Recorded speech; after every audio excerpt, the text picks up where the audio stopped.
Good afternoon, everyone. This is Jessica Rivera, California Employers Association. We welcome you to our workshop today around the gig workforce and also designing an employee retention culture. How do we keep our employees engaged and working with us in our companies? So thank you for joining us today. We also want to give credit to Alameda County Workforce Development Board. They are sponsoring this workshop for you today, and they offer a myriad of resources to employers in Alameda County, and we encourage you to use this information, to use the hotline, which is a resource for you. We service the hotline for Alameda County, so any HR questions you have around compliance or issues that you're dealing with, don't hesitate to give us a call. Again, this is sponsored by Alameda County Workforce Development Board. And in addition to that, they can help you with a number of things also. So be sure and use this number and take advantage of these resources provided to you at no cost in Alameda County. As I mentioned, we at California Employers Association work with Alameda County, and we are a company that provides human resources services and solutions to employers in the state of California. We also assist employers outside of the state of California who have a presence here in California. As all of you know, it can be complicated doing business in California, and we have HR, human resources, subject matter experts who are available to answer your questions, available to assist you as an employer, and give you that peace of mind when it comes to human resources in your organization. Additionally, one of the things that we have to say, our lawyers make us say this, is that we are not attorneys. We provide guidance and updates around human resources, and we always encourage you, if you have a legal issue, we always recommend you speak to your company attorney or your legal counsel outside of your company and consult with them around any issues of legal significance to you and your organization. With that in mind today, what we are going to talk about, we're going to talk about the gig workforce. What is it? How does this show up? What's happening with this gig workforce? We've heard this term used time and time again. We're also going to talk about whether it's a gig employee, whether it's a permanent employee with you, a part-time employee with you, what do people want in the workplace today? And also talk a little bit about culture, how important that is in the workplace today, more than ever in the last 4 years. And last and certainly not least, we have spent quite a bit of time hiring people to join our company, working in a market that's been a challenging market in terms of talent. And once we get our employees on board, how do we keep them? How do we encourage them to want to stay with us and make a career at our company? Joining me today also, and you'll hear from her a little bit later, is Keisha Hansen. She's my colleague, so she'll be joining us a little bit later also. So let's start talking a bit about talent and some of the challenges that employers have had for some time as it pertains to trying to get good talent, the best talent out there, top talent. We know that the last several years have shown us that quite a few folks voluntarily quit their company because they were just not going to be buying into that hustle bustle mentality. They had a lot of opportunities in other companies. And the good news is the Great Resignation was officially over as of April of this year. But if you take a look, you can see how many folks left the workforce both in 2021 voluntarily and in 2022. And even though the Great Resignation is officially over and we're seeing a little bit of that pendulum going more towards the middle, we are still in a tight labor market in many industries. So let's talk a little bit about the gig economy and what that looks like. And it's really is changing the face of our economy. According to CNN, just a few months ago, they did an article about this and they interviewed people. And they spoke to one gentleman named Lazarus, who normally starts his day about 10 a.m. and he does driving for passengers. He also delivers food for Uber. And his mindset is he sets a minimum target of how much he should have by the end of the day. As soon as he hits that target, whether it's in 2 hours or 8 hours, he's done for the day. And the main reason he does this is his weekday job, is because he likes the flexibility of what this offers him. Also, he mentioned in this interview, he's 28 years old, and on the weekends, he also works as a dasher, is what they call them, delivering food orders for DoorDash. So that's an example of one of the millions of people we're seeing in the US who are participating in that gig economy. And it's a term that continues to grow in popularity, and it ties into the freelancing work. So as we think about this gig economy and how much access people have to it, it is expected to continue to grow. And an interesting fact about this is that people use this as a way to get through those volatile times. And as we all know, the last few years have provided us some challenge with some of the inflation that we've been seeing. So as we think about that gig economy and we think about what that looks like, it really is characterized by short-term contracts, freelance work, people who um, aren't necessarily going to be hired by that company, but that company needs some resources. They need some work done. And what's fascinating about this, today, currently, over 16% of the American workforce, it's made up of gig workers. And even more interestingly, 47% of them have full-time jobs. And, on the downside of it, for some of these folks, if this is their full-time job, as I mentioned earlier, like Lazarus in the example I gave, 24% of them have no health insurance. And sadly, they don't have the other benefits or protections that they see when you work as an employee for an organization. So just a quick poll just while we're talking today, and something you can answer for yourself as you take a look at this. There are a lot of platforms that are available that are associated with this gig economy where people can sign on, do work, make money. And of all of these that are listed here, between Airbnb, Amazon, Uber, and DoorDash, which of the following do you think are associated with this gig economy? And as you mentally look at these and think about what that answer might be, it actually is all of them. All of the above are associated with the gig economy.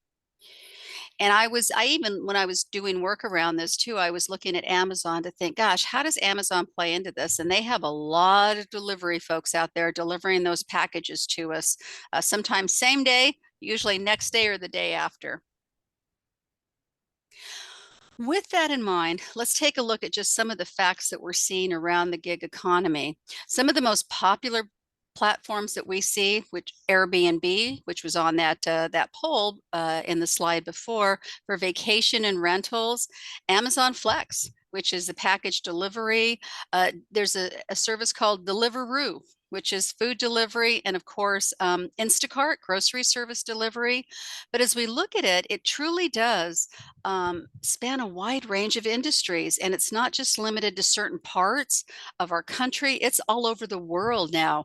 And folks who do participate in this gig economy, they're looking at some of this work as a project to project. Sometimes we need resources and companies for project work, or we need it for just that short term, and they're able to do that and still have that flexibility, which is very, very important to not only gig workers, but we're seeing this more and more with employees, how flexibility is so important to them in this new work environment that we find ourselves in, with the challenges it's provided with to all of us over the past few years.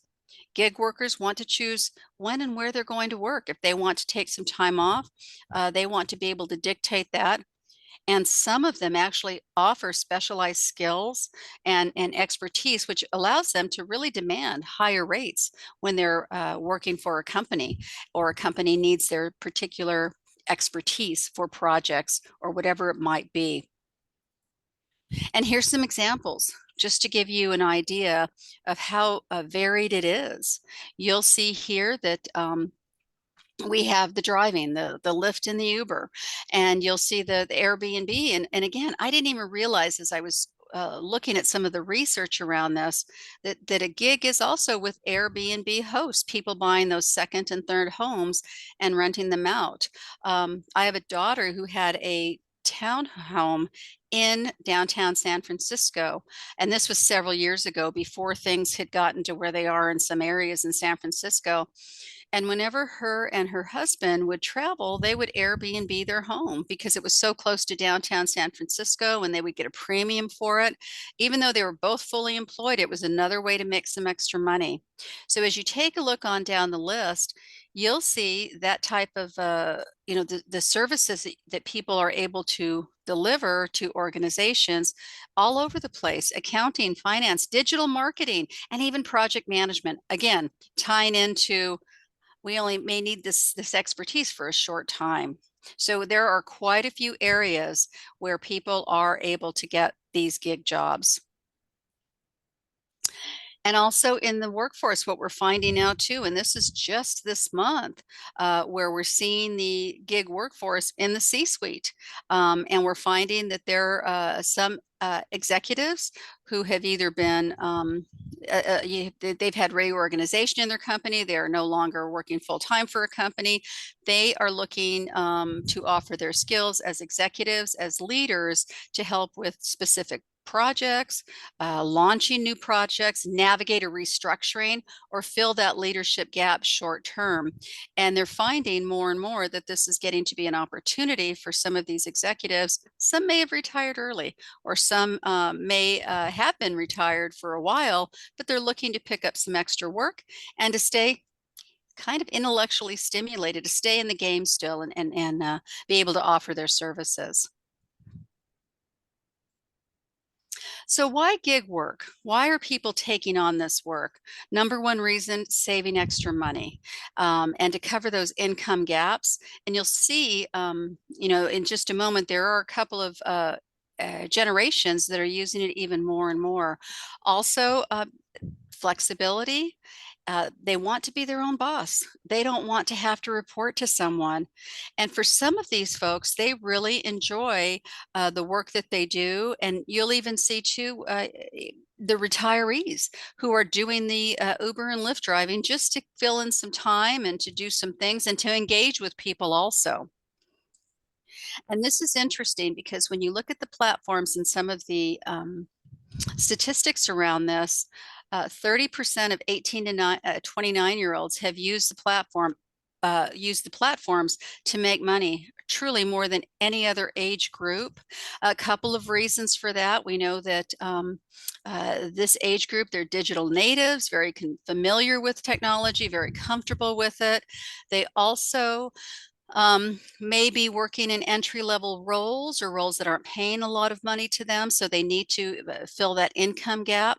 But we are seeing that they are a third of the workforce who are using these platforms that I mentioned earlier to fill those income gaps or to save money, which was the number one reason we saw.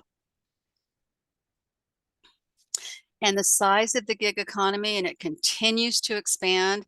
For this year, it's expected to be $455 billion with a B. It's growing, it continues to grow, and we expect that on in the years ahead.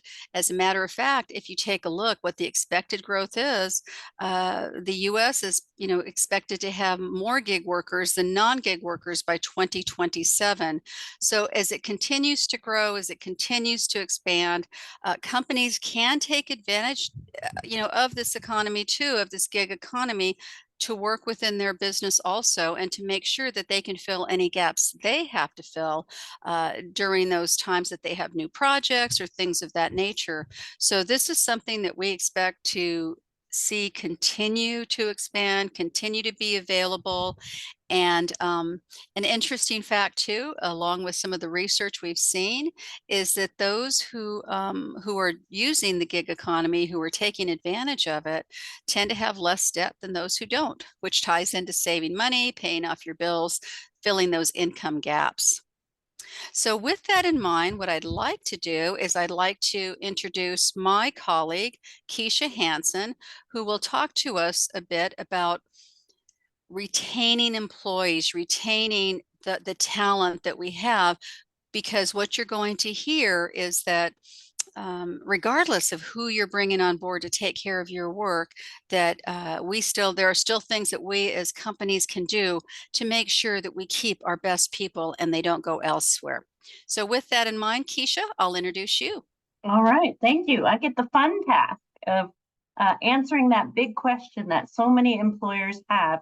How do we retain our employees? Even though many are going to the gig economy, we still want to hire the best talent. And I heard you say a lot, Jessica, people are going into the gig economy because of flexibility. So just really being cognizant that our workplace is shifting. It has already made a shift. So many employers are assessing their own workplaces and what they can offer those people who might be working in the gig economy to get them on board in their companies and organizations.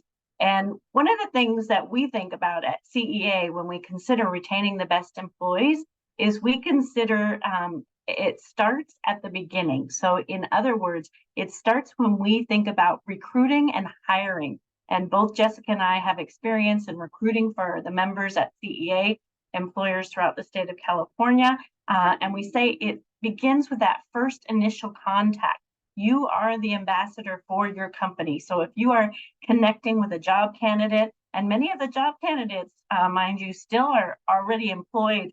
Some of them may be looking for new employment and already have jobs. So there still is a lot of competition, even though, as Jessica said, it's starting to swing a little bit, but there still is so much competition. So you do want to set that tone right from the beginning. And that's that initial call, that initial email, that initial text that you're sending to introduce your company to that potential job candidate. And what that top talent wants, those people that are looking, that are keeping their eye open to see what other opportunities are out there, really are looking for an easy and intuitive application process. And we've heard horror stories about how many interviews job candidates go through, even for entry level or not so entry level positions. And really today, our job candidate wants it to be smooth and easy. They want connection when they meet with the recruiter and the hiring manager to know that everybody's on the same page. Obviously, it's also a requirement in California, but they want salary transparency. They want those competitive benefits. And again, when we're looking at those that are going to gig economy, Jessica mentioned that many of them aren't getting health insurance. So those are maybe ways we can recruit people into full-time positions within our organization. Again, timely communication with recruiters, and that flexibility. That word keeps coming up over and over again. And I know it's a challenge, it's a struggle for many employers, especially those who mostly have an organization that runs on being on site. They say mostly, I can't offer a remote, I can't offer hybrid, but what can you offer in terms of giving our workers, our employees, that flexibility? Because again, the workplace has shifted in terms of what employees want. And it happened even pre-pandemic. But during the pandemic was an opportunity for employees to really evaluate their workplaces and say, hey, is my employer really looking out for me? Do I really have the flexibility I need? We all recognize that many people were giving care to their children who were being homeschooled at the time, maybe loved ones who were there taking care of their medical needs. So people use that as their aha moment. Like, I need some more flexibility in my life. So even if you do have an organization that really relies on those on-site employees, is there some sort of flexibility that you can offer? And when you are putting that in your job posting, you're more likely to receive 7 times more candidates respond to that job posting. So it's increasing the amount of applications and resumes that you'll get. Another one is clear expectations and a timeline of the hiring process. Again, we hear horror stories about candidates who have been told that they were going to be in a job interview for 2 hours, and then they ended up in the job interview for 5 hours. And again, that's sending a message, right? If you're the ambassador, the recruiter, the hiring manager, whoever's conducting the interviews for the company, you're sending a message and you're giving insight to that job candidate on what it's going to look like in your company. What is that culture? So you're giving them an indication. So if you're not respecting their time, that might be putting a red flag on them to pursue another employer rather than you. So we really want to be a solid ambassador and represent our company well. Also, the job candidates today are looking for supportive workplaces. We'll talk a little bit about that going forward. But what we're talking about is more of a human-focused work environment where employees really feel that sense of belonging, that they're included in terms of expressing themselves, giving opinions, and also seeing themselves in the employees that are working there. So a big DEI culture. They want to see diversity. Diversity brings value to companies. It brings creativity and innovation to companies. And that's what job seekers are looking for. So if you can include that in your job posting too, that is also going to attract top talent. So once you create that great job posting and you have respected the time of those top talent job candidates and you've hired them and you're feeling great, then what we want you to do is create that great onboarding. It's so important in today's society because 33% of new hires will quit within the first 6 months because they didn't receive the training that they needed. They didn't receive any sort of mentoring or coaching. They didn't feel that sense that they were being valued or contributing. And so that takes a lot of time on us too. So we've invested time in the hiring process and the job postings. We want to also invest time in the onboarding. And onboarding can go from anywhere from 90 days, that's usually typical and standard from years ago, but also it can go up to 1 year for an employee to actually acclimate to the company. And what we're seeing right now as a result of the pandemic is a lot of employees are leaving one industry. They're transferring all those wonderful skills they have to a new industry. So for them, they more than likely, it's going to take them up to a year to get settled and situated and adapted to a new environment, a new work environment, and new colleagues and employees, new software systems. We've all been there, right? So it's really important to invest. And I think people think, gosh, that's so much work to invest. But when you're investing in that, you're spending that time. Then again, the employees are getting that insight that that's who you are as a company. You do invest your time and resources into your employees and giving them the resources and tools they need to do their best work, which is really what everybody wants to do, their best work. Another strategy that employers are looking at right now is what's called quiet hiring. And we have all these terminologies these days, right? So quiet hiring is really, in other words, focusing on who is actually staying with us, who's been loyal over the last few years, especially during the pandemic where all industries were pivoting and changing, who was stepping up, who was showing initiative, who was seeing gaps in skills and processes that needed to be adapted and really not asking to, right? So companies are looking at that and spending time and resources in upskilling those employees because, as you probably know, we have some gaps in our skills, regardless of industry. So really investing the time and resources in upskilling those employees. And as a result, those employees tend to get promoted, tend to get raises, and tend to be giving the opportunities for learning and growth that we all want as human beings. It is one of the reasons people leave because they don't have the opportunities for learning and growth. So that's a part of this quiet hiring. It's really looking out for the people who have stayed and seeing how agile and flexible they can be, right? And then we have engaged employees because they're being acknowledged, they're being valued for taking initiative, for seeing those gaps, and really moving the company and organization forward. So it's really rewarding those employees who are loyal and really see the purpose and are really sticking behind the company. So when you think of those employees, in my mind, those are the engaged employees, right? Gallup has the definitions of what an engaged employee is. And an engaged employee in terms of Gallup is loyal to the company. They're psychologically committed. They're usually more productive. They have higher retention. They're loyal. and they're motivated. Again, they want to move the company forward. So those are the ones that we're looking out for, who have stayed, who are engaged, who are motivated, to see what other opportunities there are for them. And sometimes, even though we're the engaged employee, we don't see the potential, we don't see the extra opportunities. And it's great to have a mentor or a coach who sees that potential in us.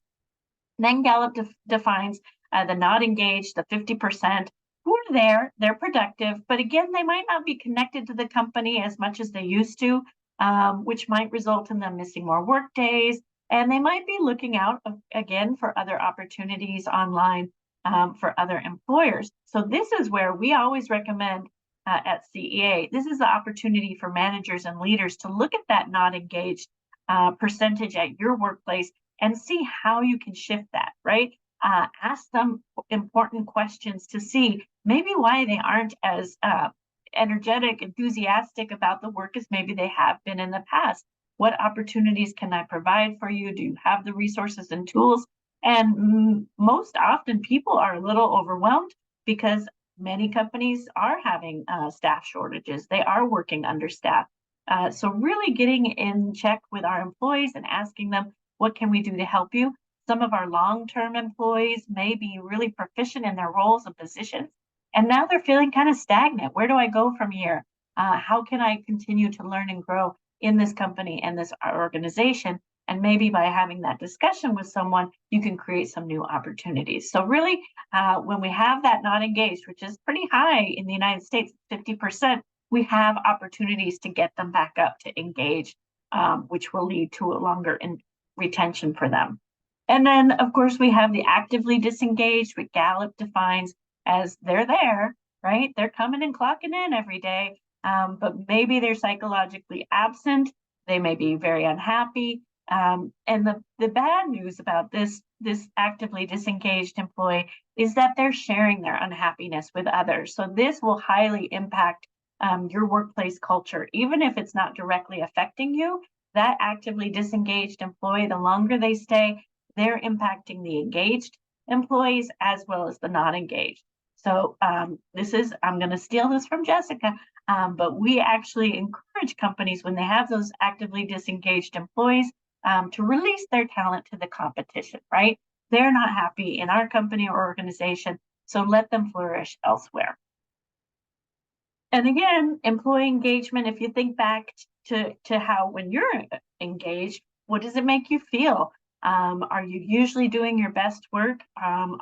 Does time just fly by because you are doing your best work and you're doing work that you enjoy and you feel has purpose? When you are engaged, it increases productivity. We all want to be engaged at work. We want to do our best work. That increases loyalty. If I'm engaged, if I'm doing my best work, I'm likely to stay where I am.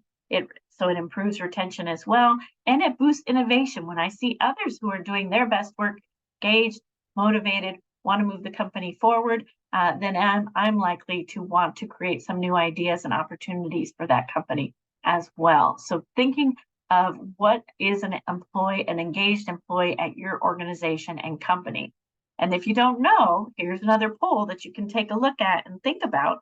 How engaged do you think your team is currently? And you may not be the direct manager or the direct leader of that team, but just thinking in general, does everybody seem really engaged, that everybody's running on all cylinders right now? Or are they kind of not engaged? Maybe you're hearing a little bit of noise in the background, aka gossip about the company, or people maybe leaving the company. And we want to have those check-ins so that we can, again, engage as to why people aren't connected with the company and what do we need to give them support and mentoring to help them. And then again, you may have some actively disengaged, so we have to address that as well. And if you're not sure, talk to your employees, right? There's several ways you can do just mini employee surveys. You can have one-to-ones, you can have team meetings, just kind of monitor to see how things are going. Because it is an ongoing process. You create a culture one day at a time, one conversation at a time. So it does take constant nurturing and observation. So one thing, if you want to have an retention-proof culture, is knowing why people are leaving. And again, number one is really lack of professional development and growth. It's a human need that we all have, that we want to continue to learn and grow throughout our lives, throughout our professional lives, our personal lives. So providing that, really employers are trying to focus in on that, and what areas of professional development and growth do their employees want. Also, we do have different generations, and some generations are retiring, those who wish to. And so that's bringing opportunities for our younger generations to be in positions of management. And they need some professional development in order to be really, truly effective managers. So things to think about: what kind of training do my employees want, and what do we need as an employer? Obviously, a total compensation package, and that can mean different things for our different generations, right? I saw one article the other day where the younger generations, Gen Z, were getting really excited when a recruiter was talking about cell phone compensation or reimbursement, rather as opposed to the health and wellness insurance package. So it means different things to different people. So really, if you haven't done a compensation survey in a while, maybe that would be influential to do at your company. Leading towards an unhealthy work environment, feeling like my leaders don't care or are uninspiring. We all want to be able to follow our leaders because we want to create that trust and respect, and want to feel meaning and purpose in our lives. So we want to be able to know that our leaders also care about us. That goes back to that concept of having a more human focused work environment and leadership. Lack of meaningful work. And sometimes people think, well, I run a manufacturing company. I don't know if my employees have meaningful work. Well, it's meaningful if you know that it's contributing to the overall success of the company or organization, right? No matter what area that you're working in, no matter what position or role that you have, it can have meaning, and it can be meaningful to you. But part of that as an employer is acknowledging the work that our employees do. So very important to employees. I'm not going to go through all of these because of time. You can see them in your handouts. But another one, again, number 7, lack of workplace flexibility. Again, we've experienced the pandemic and all that came with it. And for some of us, being able to be more flexible and then having to go back to work, it's a balance. So people are truly looking for more ways to be flexible. And again, as Jessica showed us in the first part, many people are resorting to gig economy because it is more flexible. Number 8 and 9 is lack of support for health and well-being and non-inclusive work environment. So really feeling overall that I'm cared for is what people want when they're looking for new employers and new work environments to be a part of. So how do we avoid that? How do we avoid people leaving our company? We want to create that more human-focused culture, right? So it comes down to several things. And actually, I was at a training yesterday on site, and one of the top executives kind of wanted to know, what's the secret sauce, Keisha? How can we keep people from quitting and also create an inclusive and respectful work environment? And I'm like, wow, that's the $1,000,000 question, isn't it? And it really does depend on your environment, your employees. What do they want? But in general, because we have worked with so many employers throughout the state of California, is we want effective communication, right? And we want to be able to have open communication with our managers and with our leadership, and be able to express our own ideas and opinions about things. We want a healthy work-life balance. We don't want to spend all of our days working and being a part of that hustle culture that Jessica mentioned. We want to feel valued, and Gallup says that an engaged employee is recognized every 7 days. So think about that. If you're recognized and appreciated and valued every 7 days, that makes you a highly engaged employee and a highly engaged and motivated person. So it can be little things in just saying thank you. It can be sending an email. It can be rewards such as gift cards, but really acknowledging and recognizing our employees is so important. Listening, it's becoming a lost art. Those are the opportunities when you truly listen to your team, when you put down all of the smartphones, all of the devices, and truly open your ears. This is where you get all of the knowledge and information that you need to be your best manager, your best leader, and accommodate your team and help them be their best selves. And then again, creating opportunities for growth, which we've talked about. So hopefully some of these resonated with you. Maybe you're already putting into place many of these, which is awesome. But it's something to keep looking at if you are struggling or if you are challenged. And one of those challenges is still a current debate, is whether we bring everybody back to the office, whether we stay remote, or whether we go hybrid. And right now it's about a 50-50. I think I was looking at one statistic before this workshop, about 39% are working hybrid, 20% working remote, and then about 50 something percent back to the office. Don't ask me to do the math.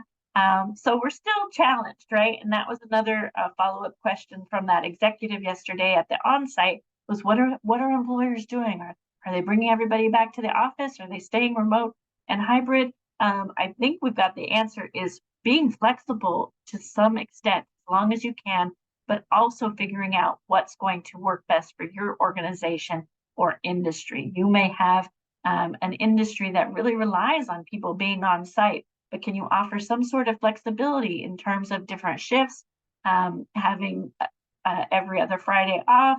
All of these things can help contribute and show your employees that you really do care about their flexibility. And knowing what employees want at work these days, again, it's human first, it's people first culture, really knowing that their leaders care about them, having emotional intelligence, which really refers to I have high self-awareness.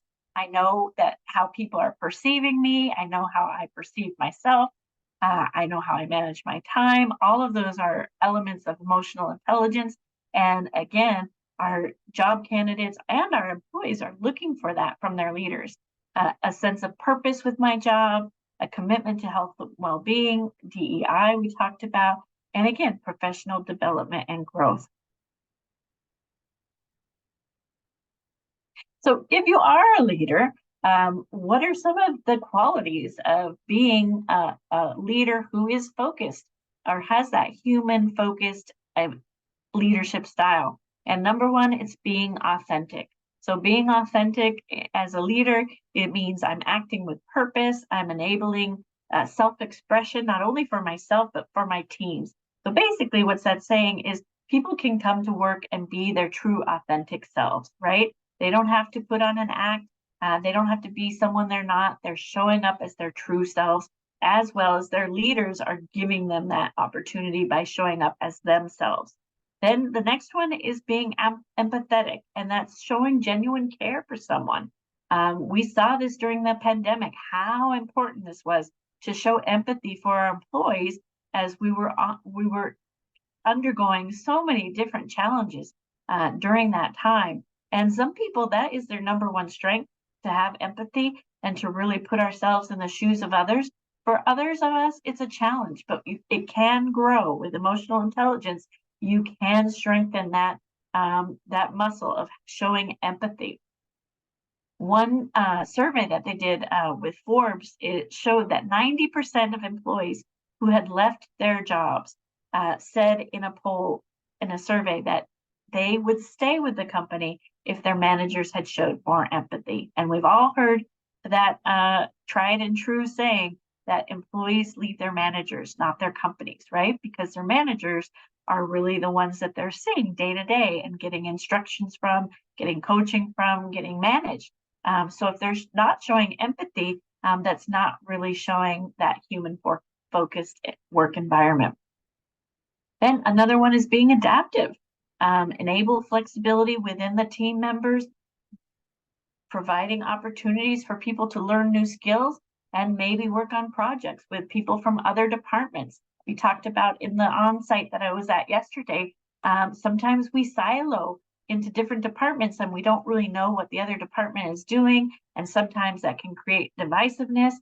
Bring people in from different departments and work on projects or committees.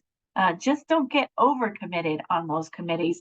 Sometimes people can get a little exhausted from all the committees. Make sure that you're creating those with purpose, and it's enabling people, especially if you do have a hybrid or remote work environment, that it's enabling people to interact with people that they normally wouldn't, right? So they get to know their work style, they get to know their communication style, they get to know their strengths, and what they bring to the organization. So having those in place really can help connect each other and again bring that element of feeling a sense of belonging to the work environment. One thing that we didn't touch on about what employees want these days is they really want a coach. They don't want a boss. And hopefully everybody here who's attending this workshop has felt like they've had someone in their professional life who has served as a mentor, as a coach to them. There's no other feeling when you know that someone has your back, that they're supporting you 100%. And that is what we hear our employees want today. They don't want a boss who you see some of the qualities, who talks a lot, who gives orders, who's probably micromanaging, who assigns blame at the drop of a hat, and who may be a little bit aloof. They want someone who's there and who's there coaching and sees the potential, which we talked about earlier, who really asks a lot of great questions and helps you explore, especially with our newer generations coming in, our Gen Z. I have two nieces who are in their early 20s, and one of them is working 100% remote, and she's really missing that opportunity to have a coach and mentor by her side, really giving her those opportunities to figure things out and resolve problems and really become a true professional. And so these are some of the things that people want. So when we think of professional development, not everybody is a natural coach. So maybe we give them some professional development, our managers, on how to be a better coach, right? Really direct and guide our employees again, so that we have employees who want to stay with us. And again, one of the guidelines of being a coach is asking good questions. So these are some of the things when you're sitting down with your employees, having those one-on-ones. They don't all have to be formal, they can be informal. Is, what kind of goals do you want to achieve? What support do you need to get that done? And what is working well from you? Really having that two-way conversation, right? Not being directive, really getting input from your employees. And that's going to escalate and accelerate them really being motivated and excited about what they do. And then another thing we talked about is people who are highly engaged are getting recognition and they're getting ongoing feedback. And of course, when it comes around to performance reviews, sometimes we get really positive comments from our managers about what we've done in the past and maybe some improvement, or we could, in our own minds, consider them negative. But we also want to think of really giving some feed forward feedback in terms of, hey, we've observed what hasn't been working. Let's concentrate on what we can do in the future. Or also, hey, we've recognized some things that we're really doing great. Let's keep doing those and help you developing in those areas so you can really excel. And it really is about keeping the engagement going in order to retain employees. So building that organizational trust, again, having that open communication. A lot of managers love to tell their employees that I have an open door policy, come see me anytime. And then when the employee goes to see them, the door is closed, locked, and the blinds are shut. So you really want to, walk the walk and talk the talk in order to build that trust, right? In order to have people really truly want to follow you as an organization and as leaders. Nourish those coworker relationships. This is something that employees are really craving. They want to have connections with their coworkers. And if you are doing that in a hybrid or virtual world, really making some opportunities and some intentional effort to make sure that coworkers are in different virtual settings together, that they're able to have regular conversations, not just get started in the meeting, but have some regular conversations about how people's weekends are. At CEA, we love to talk about movies and what shows we're watching. So we can have those water cooler conversations and start building those relationships, because that's, again, also how you build trust. Also, employees want to know what is the meaning behind the work? What is the philosophy of the company and the organization? What do we truly believe in? What is our mission statement? You might have it on your website, you might say it in an interview, but are you really living it through your organization? We talked about feedback. Ensure employees' voices are heard, that they're really being recognized, that they really are being given opportunities to share their opinions and insights, and especially our younger generations who are maybe just coming into the workforce for the first time. They have valuable opinions and insights as well as our more seasoned employees. So giving everybody a voice is really important. And as much as we can, strive for that work-life harmony. It is so important to our employees in this climate. So surveys you might want to do if you just absolutely don't know where to start. Survey your employees. The one thing that we always recommend when we're advising employers to do surveys, though, is you have to be prepared to take action, right? Because employees know that you're going to be reading the responses. So if you get a survey back and you take no action, that's not going to send a true message of trust in leadership. So you really need to be prepared to take some action on some of the responses that you receive from your employees. And then when you think of all these things that we've talked about, consider designing an employee retention plan, which could include having a stay interview. When you see that person who's not highly engaged, how can you get them more engaged? Can you have a stay interview and ask them some questions? Why are you not as engaged as you used to be? What can I do to help you? What are some things that have happened in the past that we can improve upon so that we can get you to stay? So maybe conducting an analysis on retention. What is it looking like for you right now? What are some areas that you can work on? Again, getting that critical employee feedback. That's the nuggets of knowledge and information. And developing some strategies. You might want to create a committee of different departments for that retention strategy, because you have diversity of thought. You're going to get a lot of great ideas and innovation and creativity for that. And then if you do create a strategy, you want to communicate that plan to your employees and then monitor and adjust the plan if you need to. So it's a lot, but hopefully you're doing many of these things already. When it comes to retaining employees, though, it does start with leadership. When leaders show they care about their people and treat people with dignity and respect, it spirals down. Excuse me.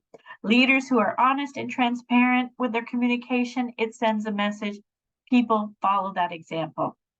Leaders who are committed to the success of the organization and to their teams are setting that tone, and employees are also going to follow. And leaders who support the purpose and believe in the mission and truly live the values are really sharing their enthusiasm with their employees as well.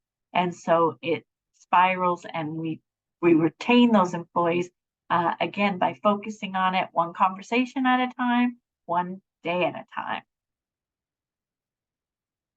I hope all of this was useful. Any other additional insights as we close this up, Jessica? If not, we'll give it back to Anna to close us out. No, Keisha, I think you've covered everything, and thank you so much. And Anna, if you want to come back and provide the codes for this workshop, I'll leave that in your good hands.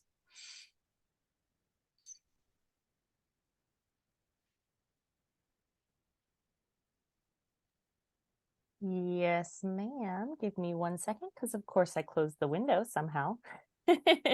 All right, today's codes. You have an HRCI code 640937. Your SHRM code today 23-9MKMG. I know you're watching this on a recording, so if for some reason you are not able to access those codes or redeem them correctly, just shoot us an email, ceainfo@employers.org. We'll be more than happy to get you those codes over today. Thank you all for joining us, and we look forward to seeing you on another training soon. Thank you.